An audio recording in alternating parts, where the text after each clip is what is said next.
Today we celebrate the fourth of the 4 Sundays of Advent.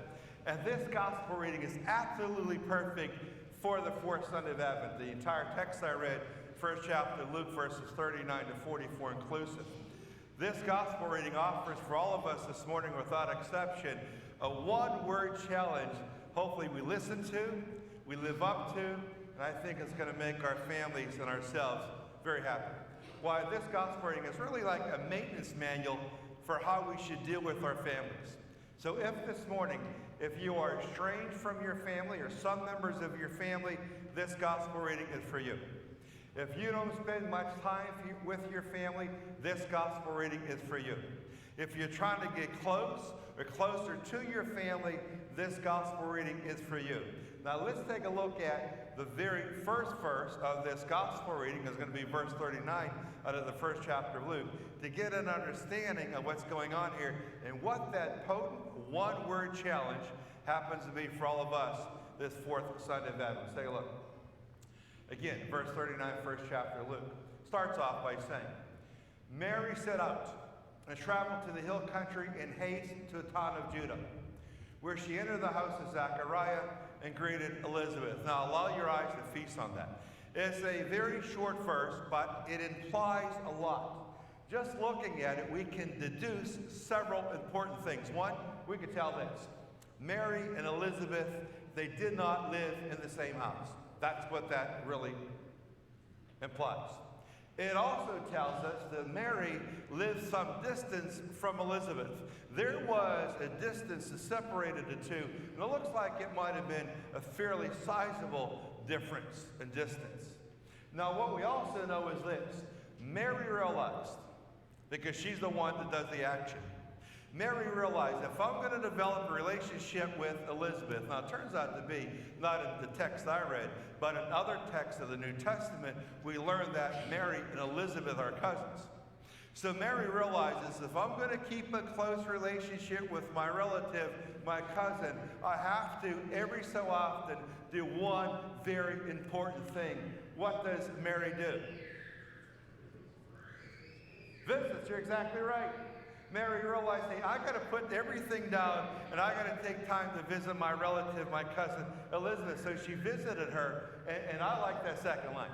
Look at what style she traveled to the town of Judah. It says there, she set out, Mary traveled to the hill country and haste to the town of Judah. That means what? That means she couldn't wait to get there. Isn't that exciting when you're going to visit a relative and you can't wait to get there? It's a lot better than visiting someone and finding your car going slower and slower as you approach their house. But she was so excited about seeing her cousin Elizabeth, she couldn't get there fast enough. That's the gift of visiting. You see, if you want to develop strong relationships with your family, stronger relationships, you want to have a relationship with anyone, you need to spend time with that person. You need human interaction. That is the only way relationships develop. That's the only way families stay close to each other. That is the only way siblings stay close to each other. It is imperative that you visit each other, that you spend time with each other. If you don't do that, if you never stop to visit, you never spend any time chatting, you never have time for conversation, and you never see each other, you become what? You remain relatives, but you become strangers because you don't spend any time with each other. And for many years, I was offering Mass at this nursing home. Every Friday at Mass at this nursing home, I would say Mass, and then I'd visit the folks who could not make it to Mass in their rooms, give them the communion.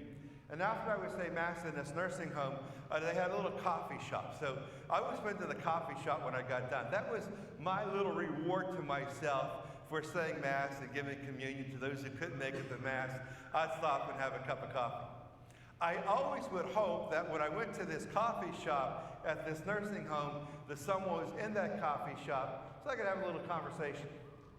This one day, I say Mass, and then I take communion to the folks who could not make it to Mass. Then finally, my reward, I make it to the coffee shop. So I get a cup of coffee, and there are two fellas in the coffee shop. Now, there's this elderly gentleman. I would see this guy every Friday when I went for Mass. Now, he didn't go to Mass, and his wife wasn't one of the people on my communion call list. to visit her own, but I would see him there all the time. Now, he's having a conversation with a young fella that happened to work for the vending company that would restock the vending machines. So this young guy, this young vendor, and this elderly man are having a conversation. And a young vendor said to the elderly guy, he said, you know, every time I come here to restock my vending machines, I see you here all the time. The elderly man said, that's right, I'm here all the time. The young man said to him, well, why do you come here all the time? He said, well, my wife is a patient here.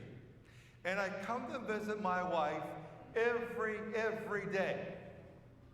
And the young vendor said to this elderly man, wow, your wife must be really happy to have you come every day. What a faithful thing to do every day. Oh, he said, I come here from morning when they first open up the doors, and I stay all the way to evening.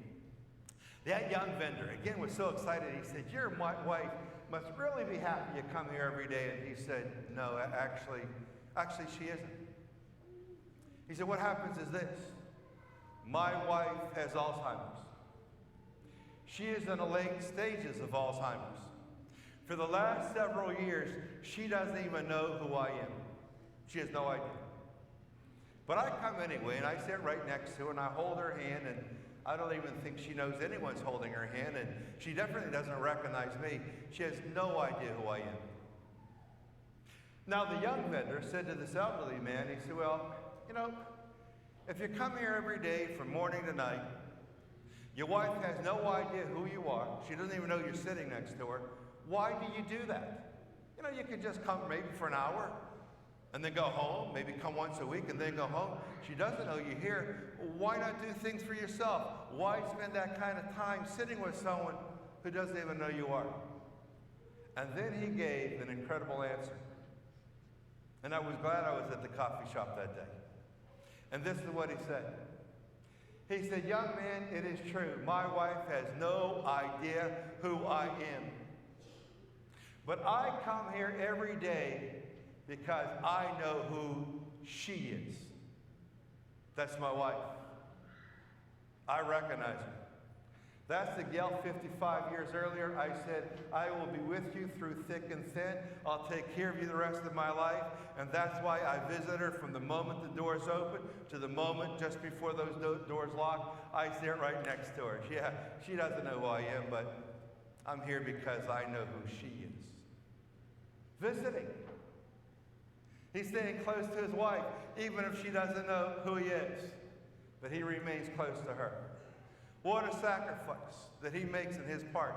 But that's the whole concept of visiting. Visiting takes sacrifice.